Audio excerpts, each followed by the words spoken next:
आचार्य गुरुवर श्री विराग सागर जी गुरुदेव की अहिंसामयी जैन धर्म की सागर जी महाराज की सत्य की आदिका सत्य की।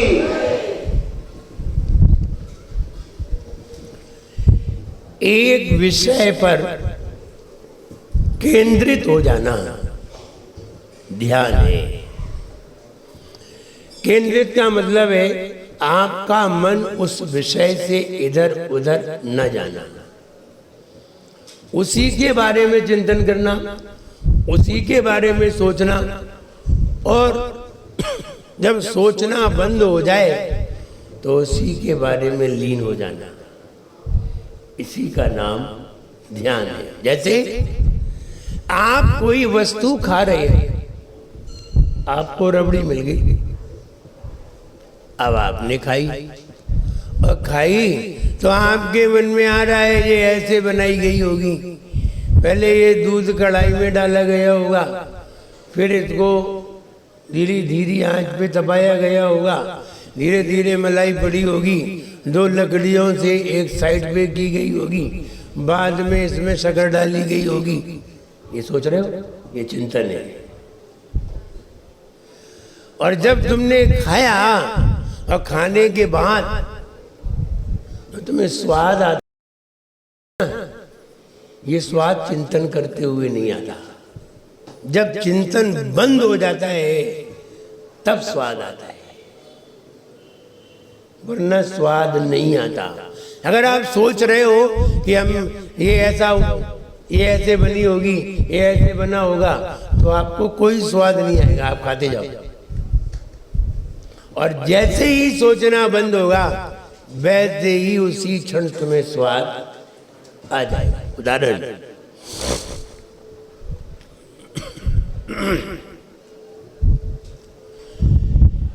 किसी से ये कहा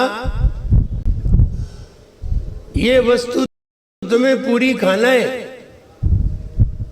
और एक भी जरा सा भी कोई दाना छूटा तो पीछे तुम्हारे पीछे तलवार लिए खड़ा हुआ है, वो तुम्हारी खोपड़ी पे मारी। अब वो व्यक्ति खा रहा है, फिर पूछो उससे, कहो कैसी लगी चीज मेरी, वो कहेगा छोड़ो, कोई स्वाद नहीं आया, खाया है लेकिन स्वाद नहीं आया है। खाया जरूर है, क्यों नहीं आया स्वाद? दिमाग में तो तलवार दिख रही थी, दिमाग में तो डर भरा हुआ था, दिमाग में तो विचार चल रहा था, स्वाद आता कैसे? ठीक वैसे ही जब हम विचार कर रहे होते हैं, चिंतन कर रहे होते हैं, तब ध्यान का आनंद नहीं होता।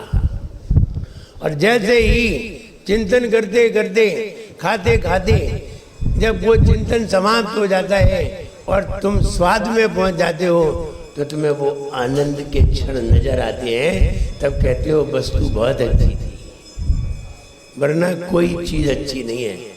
अगर हम हमेशा विचार में रहें तो हमें कोई भी चीज याद नहीं होगी।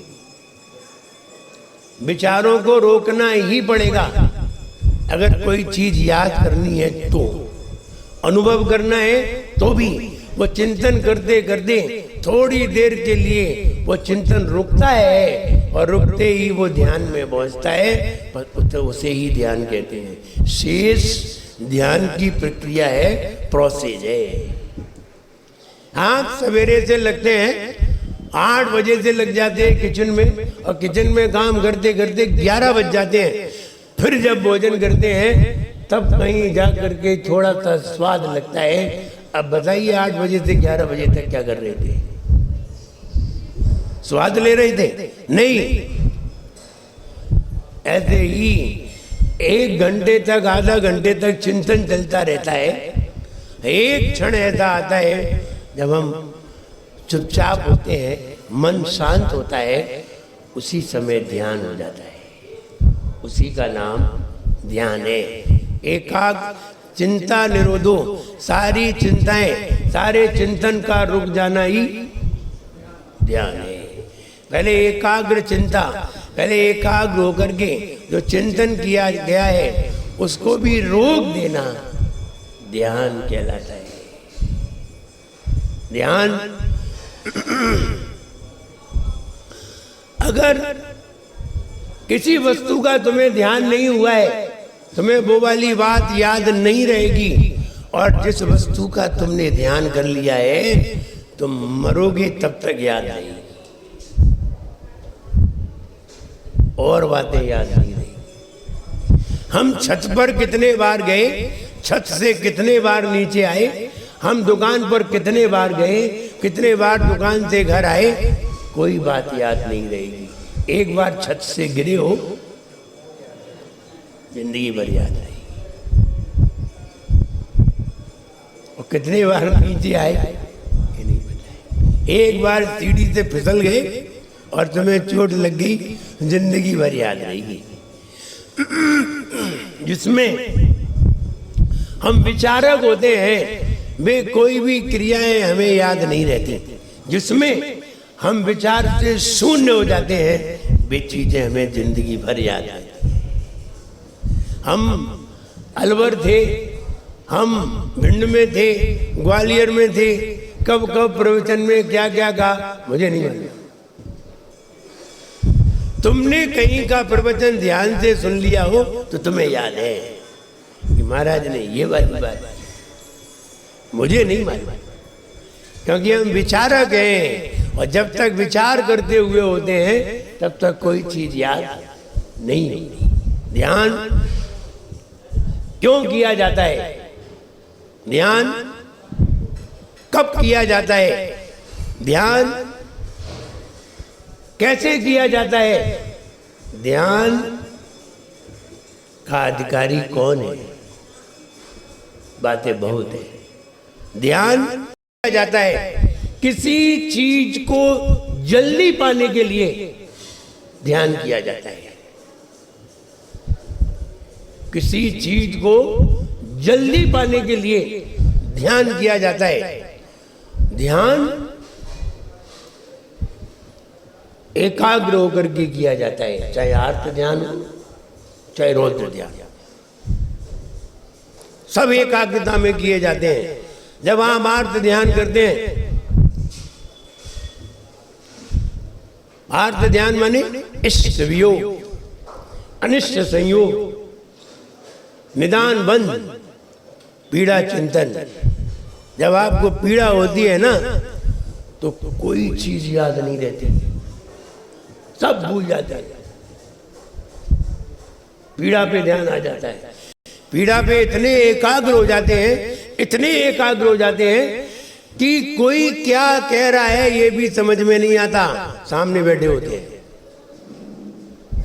बस पीड़ा होना चाहिए। आपके दांत में दर्द हो रहा है, हम प्रवचन लाग करते रहे, एक समझ में नहीं आएगी। पूछा जाएगा प्रवचन कैसा हुआ, मेरे दांत में थोड़ा सा दर्द हो रहा, हम प्रवचन की पूछ रहे हैं, अरे क्या मालूम, क्योंकि वो उसमें एकाग्र था। और जो जिसमें एकाग्र हो जाता है उसे फिर दूसरी चीजों की बात समझ में नहीं आती, बिल्कुल नहीं आती। वही वही घूमती है और उसी के बारे में चिंतन करता है। इसलिए पीड़ा सबसे दुखद चीज है। अगर पीड़ा होगी आप कभी भी अच्छा नहीं कर सकते, कैसी भी पीड़ा हो, चाहे शरीर में हो चाहे मन में हो, चाहे कहीं पीड़ा हो, अगर पीड़ा है आप मंदिर में भले ही बैठे हो कुछ नहीं होता, मन नहीं लगेगा। इसलिए पीड़ा सबसे ज्यादा दुखद है। और जब हम मंदिर आते हैं तो पीड़ा नहीं होती तभी आते हैं, पीड़ा को दूर करने आते हैं। यह आर्त ध्यान है, इष्ट वियोग। आपका कोई मित्र है और आप उसके मित्र के बिना जरा सा भी नहीं रहते, और वो मित्र आपने कहा भाई महाराज के पास चलना है, बोले हाँ चलेंगे। आप आ गए, जल्दी आ गए, आगे बैठ गए। मित्र जरा लेट आया और मित्र से इतनी मित्रता थी कि उसके बिना कहीं नहीं जाता। हुआ ये, वो मित्र जरा पीछे बैठ गया। आपने जैसे ही पीछे मुड़ के देखा, पहले तो देखा मित्र नहीं आया, बार बार यही चिंतन कर रहे थे। इतने में वो मित्र सामने दिख गया, पीछे बैठा था। बस इष्ट वियोग। अब हम आधा घंटा प्रवचन करें, समझ में नहीं आएगा। वो वहां बैठा है और तुम्हारे दिमाग में ये घूम रहा है वो मेरे पास आ जाए या हम उसके पास पहुंच जाए। तो आप ना तो उठने की ना वो आने का, तुम आधा घंटा प्रवचन सुनो, कोई समझ में नहीं आएगा। इसे कहते हैं इष्ट वियोग। अनिष्ट संयोग। बाजू में व्यक्ति बैठा था, 6 दिन से नहाया नहीं और तुम्हारे बाजू में बैठ गया और प्रवचन चल रहा था। होगा प्रवचन, सुन लिया प्रवचन, तो बार बार उसी की तरफ देखते रहे। कहाँ से आके बैठ गया, मेरे ही पास आके बैठना था। और पूरे प्रवचन में वही बात घूमती रहेगी, हम कितनी भी बात बताते रहे समझ में नहीं आएगी। अनिष्ट संयोग। पीड़ा चिंतन में तो कुछ होता ही नहीं। जाप हाथ में रखी रहेगी और माला नहीं भरेगी। अगर पीड़ा हो, जब सिर में दर्द होता है ना, जब तीव्र दर्द होता है, फिर देखो माला होती है कि नहीं। कुछ नहीं होता और भूख लग रही हो, उपवास हो, पहले का अभी भी कर लेते होंगे। पहले पुराने समय में उपवास कर लेते थे, माँ जबरदस्ती उपवास करा देती थी। अब पड़े अनंत चतुर्दशी को, अब उठे ही नहीं। तुम तो ये बताओ कब खाना बन गया फिर हम आए, तब तक पड़े ही है। और आंखें नहीं खुलती जब नए कोई उपवास करते हैं, उनकी कहते हैं बच्चे होते हैं, जबरदस्ती हमें उपवास करा दिया। अब वंदना करने गए पूरी भिंडगी, 32 मंदिर की वंदना, लगभग 5-6 किलोमीटर हो जाता है। और सारे मंदिरों में जाना, सर झुकाना, वंदना करना। अब वंदना करके 12 बजे आए। अब तो पेट में चूहे कूदने लगे। बोले आज उपवास दिखाएगा, उपवास है। बोले एकादश है, अनंत चतुर्दशी है, सबको व्रत करना है। बोले पानी भर ला। बोले कौन भरने जाए। अब कुएं से पानी भर के लाए, पड़ गए। बोले तुम तो जब खाना बन जाए तब बता दिया। तो जब पीड़ा हो और तुम कहो कि जाप करो, हो गई जाप, नहीं होगी। कितना भी सोचो, हमने खूब करके देखा है। सर में दर्द होता है कभी, और कभी कोई दर्द होता है और उसमें माला हाथ में होती है लेकिन होती नहीं है। तब दूसरे दिन करना पड़ती है सारी, जब पीड़ा बंद हो जाए। तो इसलिए पीड़ा चिंतन में, फिर पीड़ा चिंतन भी होता है, कैसे ठीक हो, क्या करें, कौन सी दवाई लें, कौन सी औषधि लें, कौन सा तेल लगाएं, सिर में दर्द हो रहा है, वही चिंतन घूमता है। कैसे भी नींद आ जाए तो पीड़ा दूर हो जाए। पीड़ा दूर हो तब नींद आए, कि नींद आए तब पीड़ा दूर हो, तब नींद आए। और हम सोच रहे कि नींद आए तो पीड़ा दूर हो। फिर जो सोचते नींद आए कैसे, या तो पीड़ा बिल्कुल कम हो तो नींद आए, नहीं होती है। रात भर जगना पड़ता है और रात भर जगते रहते माला नहीं होती। तो पीड़ा चिंतन में धर्म ध्यान नहीं होता। फिर आता है निदान बंद, उसमें भी धर्म ध्यान नहीं होता, क्योंकि तुमने भोगों का अनुबंध किया है, इसलिए वो भी दुखदायी है। इसलिए आर्त ध्यान दुखदायी है। ये ध्यान कब करना चाहिए। वैसे ध्यान तो हमेशा ही होता है, लेकिन कौन सा ध्यान हमेशा चलता है।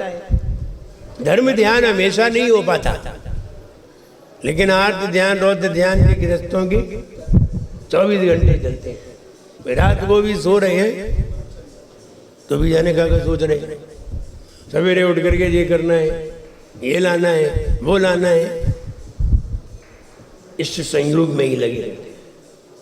आर्त ध्यान रौद्र ध्यान, इन्हीं में ही सांसारिक जीवन गुजरता है। आप विचार करिए, 24 घंटे में से आधा घंटे ऐसा नहीं होता जिसमें तुम आर्त ध्यान रौद्र ध्यान से मुक्त हो जाओ। तुम समझ रहे हो हम मंदिर में आए तो हमारा धर्म ध्यान है, गलत बात नहीं करना। आप मंदिर में भी आर्त ध्यान में हो, मंदिर में भी आर्त ध्यान, हाँ मंदिर में भी आर्त ध्यान, शुभ योग बनाए हुए हो। अभी आज ध्यान निकालेंगे तो समझ में आ जाएगा। अभी ध्यान की बात करेंगे तब समझ में आएगी हम धर्म ध्यान में हैं भी या नहीं। शुभ योग में हो, आपका मन शुभ शुभ सोच रहा है, बोल रहा है, लेकिन ध्यान नहीं कर रहा है।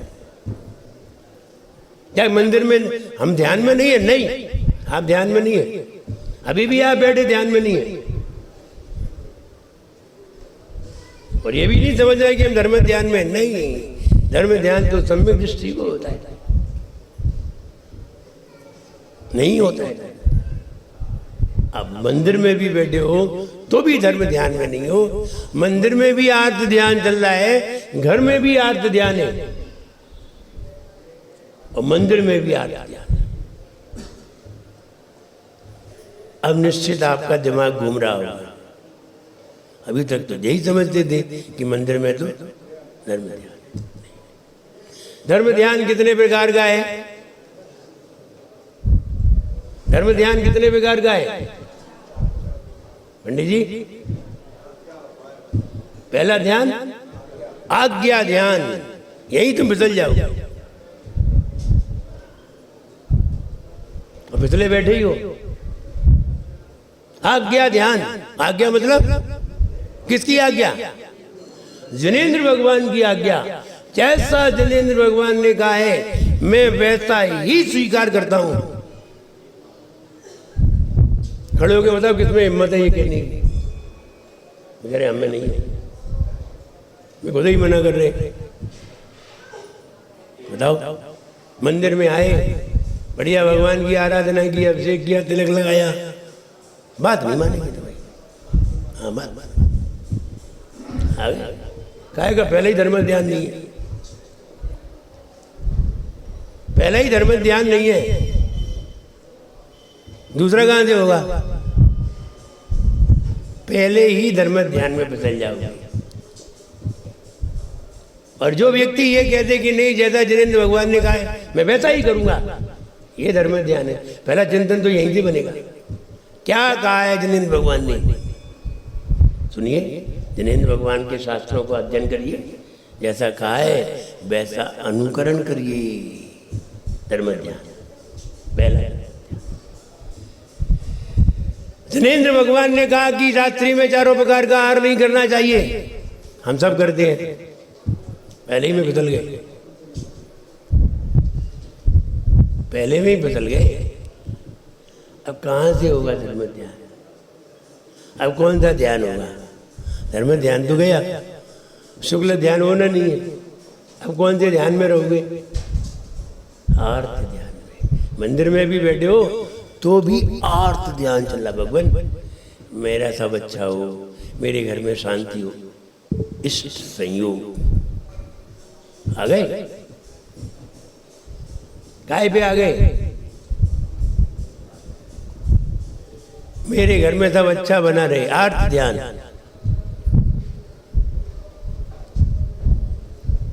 हमारे बच्चे सब अच्छे रहे, मेरी आज्ञाकारी रहे, मेरी बहुएं आज्ञाकारी रहे, सब अच्छे से रहे। अरे कौन सा ध्यान? आर्त ध्यान। मेरे यहाँ कोई दुखद परिणाम ना हो, किसी का मरण ना हो, इष्ट वियोग ना हो, अरे याद आ जाता, यही ध्यान चलते रहते हैं। हम भगवान की पूजा कर रहे हैं तो क्या हो गया? क्या भगवान की पूजा में धर्म ध्यान थोड़ी होता है? वो तो मुंह से कर रहे हैं, यहाँ से करो, यहाँ तो आर्त ध्यान रखा हुआ है और मुंह से वचन निकलता है, बस यही गड़बड़ है। इसलिए हम मंदिर में भी आर्त ध्यान में होते हैं, ऐसा बहुत कम लोगों को मालूम है। सब इसी भ्रांति में है कि मंदिर में तो थोड़ा धर्म ध्यान तो करिए, लेकिन उन्हें यही नहीं मालूम कि मंदिर में भी धर्म ध्यान नहीं है। ध्यान तो कहीं भी हो जाएगा, कोई जरूरी थोड़ी है मंदिर हो, एकांत में भी ध्यान हो जाएगा। आप पर्वत पे बैठ करके भी ध्यान कर सकते हैं, तालाब के किनारे बैठ के भी ध्यान कर सकते हैं, जरूर है पपोरा जी के अंदर ही हो, तालाब के किनारे भी धर्म ध्यान हो सकता है। लेकिन तुम तो मंदिर में भी धर्म ध्यान नहीं कर रहे हो, तालाब के पास बैठ के क्या नहीं होता है। इसलिए ध्यान कहना सरल है कि हमारा ध्यान समझाओ, ध्यान कराओ, क्या तुम्हें ध्यान कराए? तुम ध्यान करोगे ही नहीं। इसलिए जिनेंद्र भगवान की जैसी आज्ञा है, जब हम एम.कॉम प्रीवियस की परीक्षा दे रहे थे, बी.कॉम कर रहे थे, तब बाजार की चीजें भी खाते थे और रात्रि में भी खाते थे। आलू आदि भी खाते थे, रात्रि में भी खाते थे। लेकिन जैसे ही शास्त्रों को पढ़ा और शास्त्रों को पढ़ करके विचार आया, जैसा उसमें लिखा था वैसा ही विचार जब आने लगा और वैसा ही मन करने को तत्पर हुआ, तब धर्म ध्यान प्रारंभ हुआ। नहीं तो नहीं था, हम जाते पढ़ाते और फिर भी खाते, हम पढ़ भी आते शास्त्र और आलू भी खाते और रात्रि में भी खाते। काय का ध्यान? बताओ, धर्म ध्यान हुआ कि नहीं? तुम कितना भी धर्म करो तो भी धर्म ध्यान नहीं होगा। और जब हमने रात्रि में चारों प्रकार के आहार का त्याग किया, एम.कॉम प्रीवियस की परीक्षा देते समय रात्रि में चारों प्रकार के आहार का त्याग, जमी गंध का त्याग, ये सब त्याग किए, बाजार का त्याग, सब, और एक ही दिन में त्याग कर दिया। इसमें भी ज्यादा दिन नहीं लगे। ऐसा नहीं आलू प्याज का आज किया, रात्रि का कल, नहीं, एक ही दिन में सब, एक ही रात में। और जैसे ही बड़ा वैसे ही त्याग कर दिया। अब वो धर्म ध्यान प्रारंभ हो गया, अब हुआ प्रारंभ।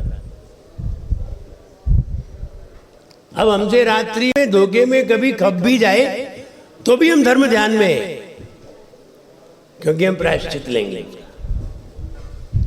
इसलिए धर्म ध्यान जिनेंद्र भगवान की आज्ञा का पालन करना। उसमें लिखा सवेरे उठ करके भगवान की पूजन करना चाहिए, हम दर्शन करते हैं, कहाँ मानते हैं? नहीं, दर्शन करने को भी कहा है। हाँ, उनको कहा है जिनके यहाँ सूतक, पातक, लूले, लंगड़े, गूंगे, बहरे, बीमार, ऐसी स्थितियां जिसके हैं उसके लिए दर्शन करने को कहा है। तुम ठीक ठाक होके कर रहे हो, मान रहे हो? हाँ, हम काय को मानने वाले, उनको दर्शन करना, उनको दर्शन करने को कहा है, शेष को पूजन करने को कहा है। तुम्हें ईश्वर ने अगर संपूर्ण अंगोपांग दिए हैं और आपको स्वस्थ मन दिया है तो इसलिए दिया है कि तुम इससे भी अच्छा प्राप्त करने का प्रयास करो, इससे भी अच्छा प्राप्त करो। ये नहीं कहा है कि तुम इससे भी नीचे गिरो।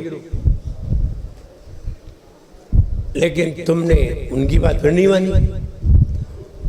दूसरे में कहा कि गुरुओं की उपासना करो, तुम दर्शन ही करने नहीं आए। फिर तुम आगे आरती जाने। तीसरी कहा हार दो, तुम हार देने नहीं गए। तो कितनी बात मानी, कितनी नहीं मानी? बोले 2 मानी, 4 नहीं मानी, तब भी तुम आरती जाने आ गए। ऐसा थोड़ा ही, थोड़ी मानेंगे, थोड़ी नहीं मानेंगे, ऐसा तो नहीं है। जिनेंद्र भगवान की आज्ञा का पालन करना ही धर्म ध्यान है। कुछ भी लिखा हो, कैसा भी हो, तुम पालन करो। भगवान को पालन थोड़ी करनी है, तुम्हें ही करनी है। पालन करोगे तो धर्म ध्यान में पहुंच जाओगे। नहीं, धर्म ध्यान से हट गए, आर्त ध्यान में आ गए, अपने मन की करने लगे। फिर इष्ट वियोग, अनिष्ट संयोग, पीड़ा चिंतन, निदानवन, हिंसानंदी। हिंसा और आनंद।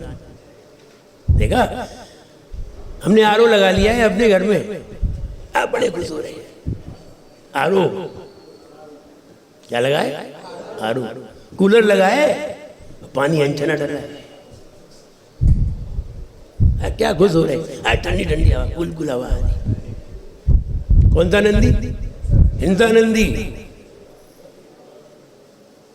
और आनंद। और हम वो पढ़ रहे हैं, प्रभु पतित पावन में अपावन। पढ़ लो। हाँ हाँ हाँ, सामने पानी भरो, अनचन हो, वहाँ में जीव मर रहे हैं और हम तो धर्म ध्यान कर रहे हैं। आगे धर्म ध्यान हो रहा है। कहना बहुत सरल है। हिंसानंदी, परिग्रहानंदी।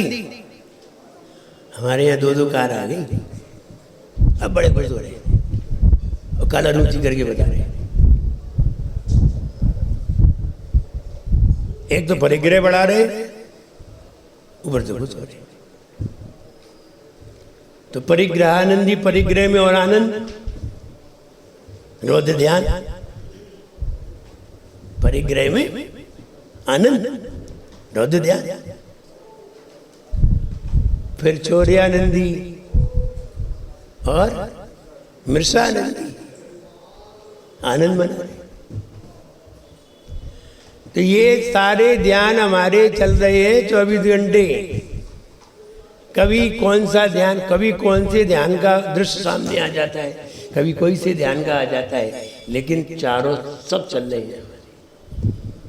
इसलिए कहा है गृहस्थों में तो 8 ही ध्यान होते हैं, आर्त ध्यान। और अच्छा, अब जरा अपने अपने अंदर देखो, ये सारे हैं कि नहीं?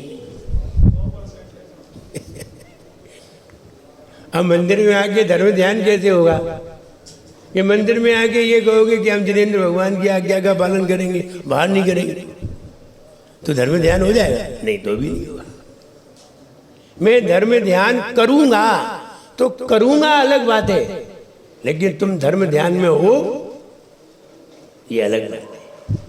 हम करेंगे, ठीक है, अभी तो नहीं है, अभी तो नहीं है। जिस दिन तुम उसका पालन करोगे, जिस दिन पानी छानने लगोगे, छान के पानी पियोगे,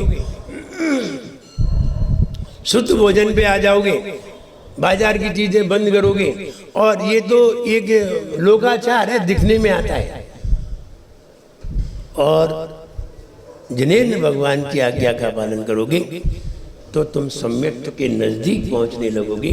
और पहला धर्म ध्यान सम्यक दृष्टि को यही से प्रारंभ होता है, तभी वो सम्यक दृष्टि होता है, वरना वो सम्यक दृष्टि ही नहीं होता।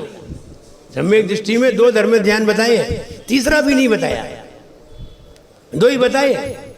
पहला तो ये कि जिनेंद्र भगवान ने जो कहा है मैं वही मानूंगा, किसी की भी नहीं मानूंगा।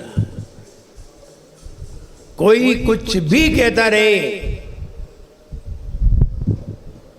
मेरे जैसे बनो। कोई कुछ भी कहता रहे, चाहे मेरे पिताजी क्यों ना हो,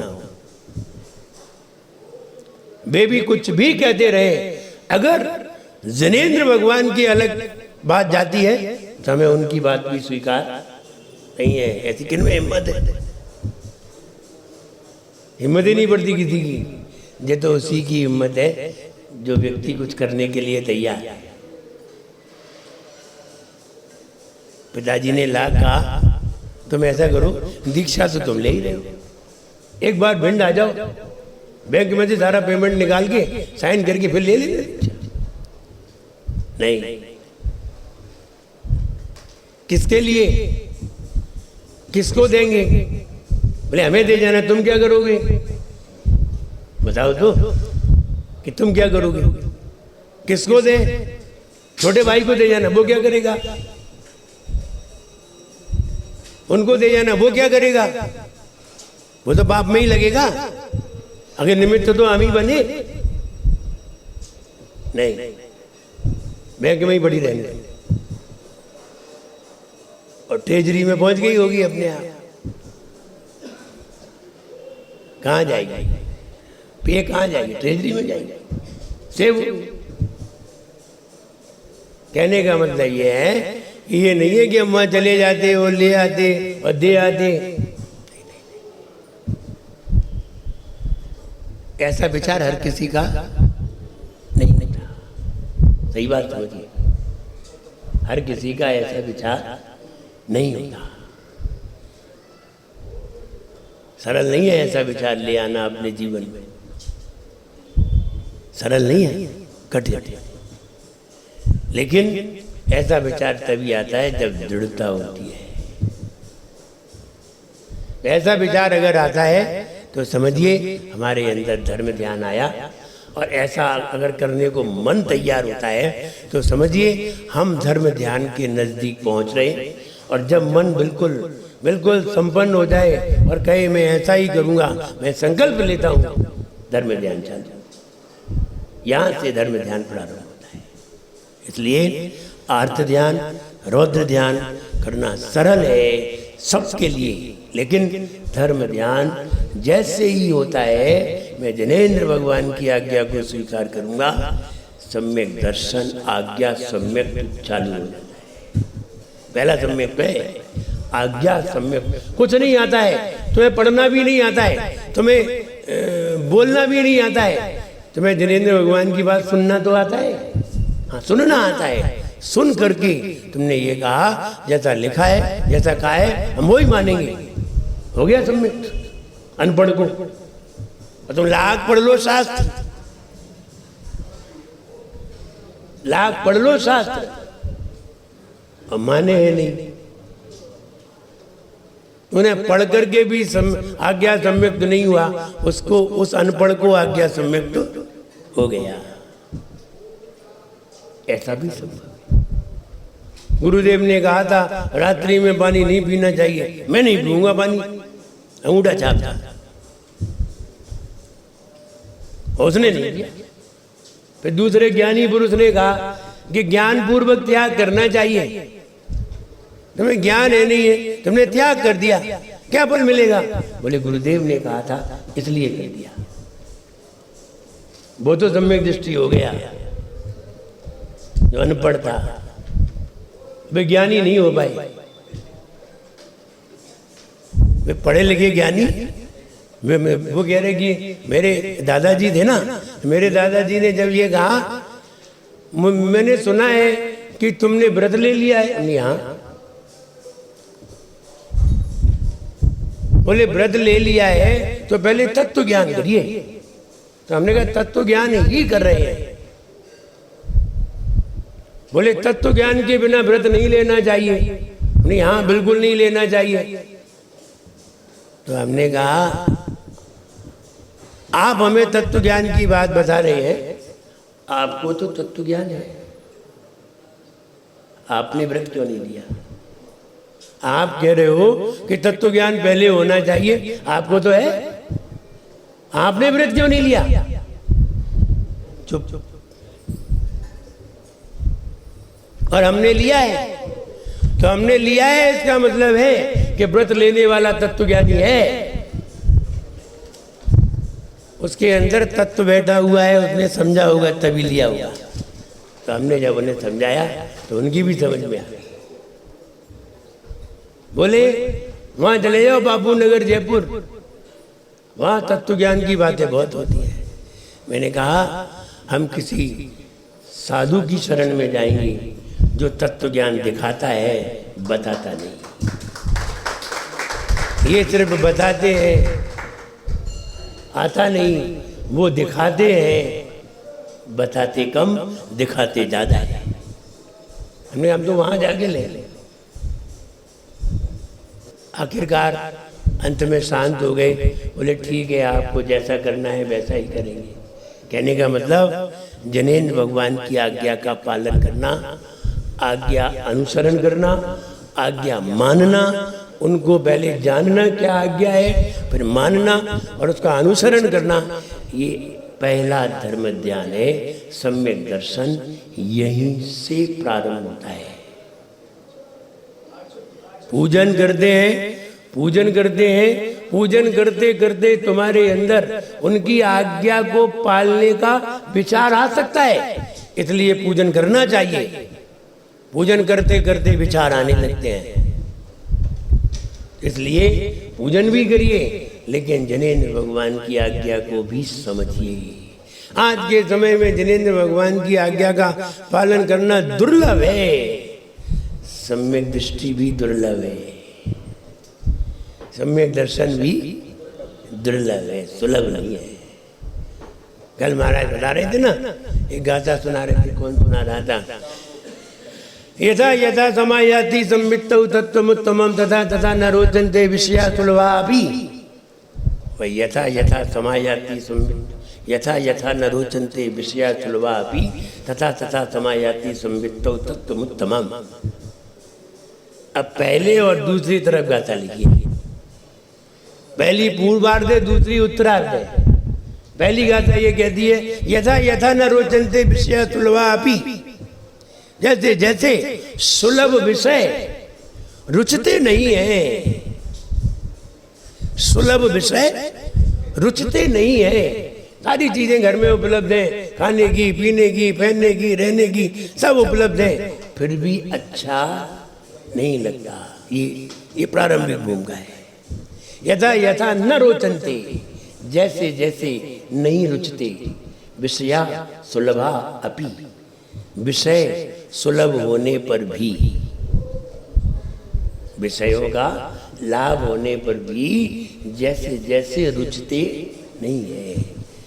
तथा तथा यथा यथा समय यथा यथा न रोचन्ते विषया सुलभा अपि, जैसे जैसे रुचते नहीं है, तथा तथा समायाति, वैसे वैसे समाहित होता है। संवित्तो तत्त्वमुत्तमम्, उत्तम तत्व अनुभव में आने लगता है। अब दूसरी तरफ कहते हैं यथा यथा न रोचन्ते यथा यथा समायाति संवित्तौ तत्त्वमुत्तमम्, जैसे जैसे उत्तम ज्ञान हमारे अंदर आता है, वैसे वैसे तथा तथा न रोचन्ते विषया सुलभा, वैसे वैसे ये रुचि हट जाती है। जैसे जैसे ज्ञान होता है वैसे वैसे त्याग होने लगता है, और वहाँ कह रहे हैं जैसे जैसे त्याग होता है वैसे वैसे ज्ञान होने लगता है।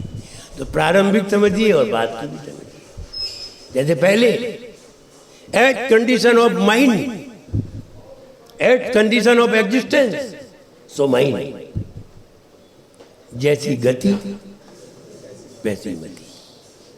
ये बात की बात है जब आप 60 के पार पहुंच जाओ, अब 30-40 के हो, तो कहते हैं as mind so condition of existence, जैसी मति वैसी गति। अभी जैसे तुम्हारा मन में आ रहा है वैसी तुम्हारी गति निर्मित हो रही है। और जब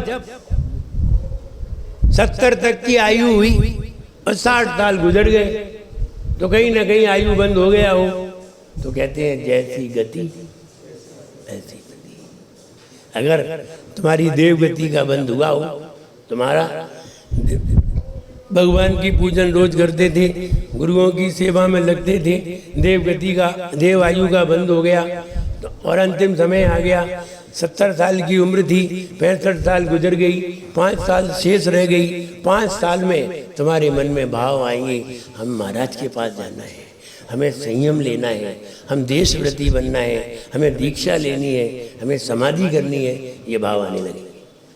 क्योंकि कौन सा बंद हुआ है?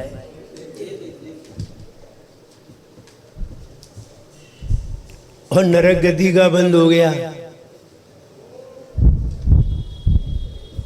तो मेरे बड़े बेटे पे 5 लाख रुपया रखे हैं, वो हमें दो हमें, हम अपनी बात रखेंगे।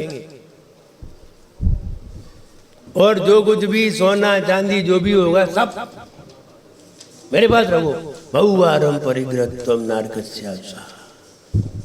नरक गति का बंद होगा तो बहुत परिग्रह का मन होने लगेगा। मर रहे हो तो क्या छाती में धर के ले जाओगे?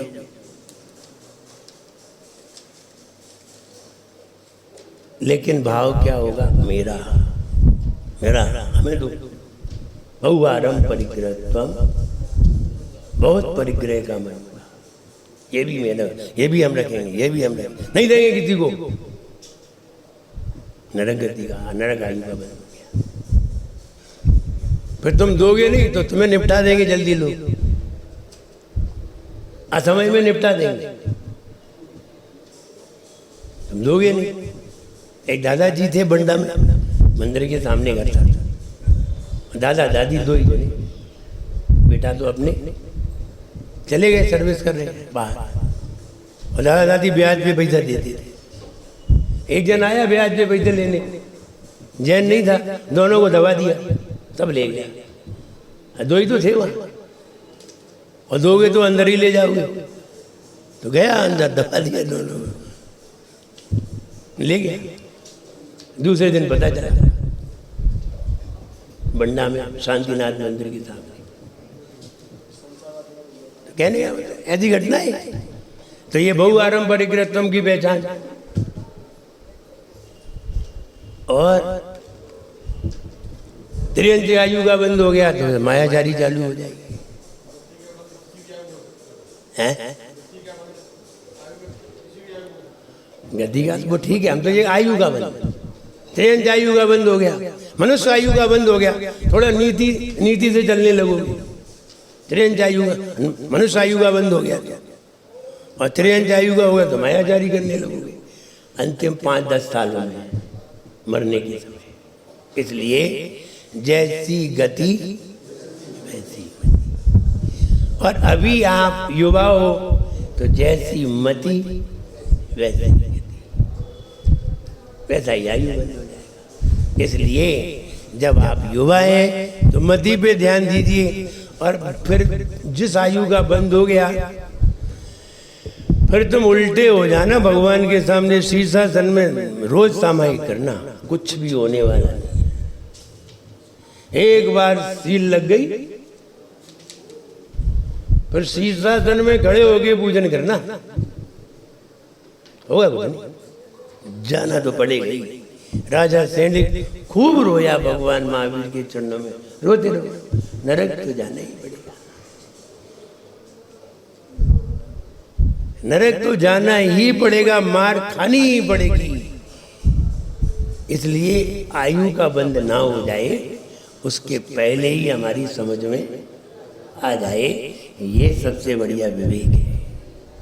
जैसी मति वैसी गति, युवा अवस्था में, बुढ़ापे में जैसी मति जैसी गति वैसी मति। कहते ना बुढ़ापे में मति खराब हो गई, काय को खराब हो गई? पहले मति पे ध्यान नहीं दिया, अब गति हो गई खराब। अब पहले तो ठीक ठाक थे, अब बहुत खराब हो गए। क्यों हो गए? जब पहले से अच्छे थे तो अब भी अच्छे होना चाहिए। ऐसा मतलब है पहले से गलत थे, बाहर से अच्छे दिखते थे, अब प्रकट हुआ है सब। बुढ़ापे में सब प्रकट हो जाएगा कि तुमने क्या क्या किया था। वो बैलेंस शीट में सब दिख जाता है, कितना प्रॉफिट हुआ कितना लॉस हुआ, बैलेंस शीट में सब आ जाता है लास्ट में। ट्रेडिंग अकाउंट पे कुछ भी कर लो तुम, ट्रेडिंग पे कुछ भी कर लो, बैलेंस शीट में सब दिखेगा, सब खुल जाएगा। ऑडिट करता हो तो बैलेंस शीट देखते सबसे पहले, देखो बैलेंस शीट कहाँ है। जब वो गड़बड़ होगी तब नीचे की देखेंगे। इसलिए नीचे से ही सुधरो, अंतिम अपने आप सही है और अंत भला सब भला। इसलिए अंत भला करना है तो धर्म ध्यान को अपनाइए। ध्यान मन को प्रसन्न करने के लिए, जीवन का उत्थान करने के लिए धर्म ध्यान किए जाते हैं। इसलिए वो वाला ध्यान अपने जीवन में लाएं और अपने आप को ताकतवर बनाएं, सम्यक दृष्टि बनाएं। जय बोलिए परम पूज्याचार्य गुरुवर श्री विराट गद्दी गुरुदेव की। परम पूज्य आचार्य श्री विनोद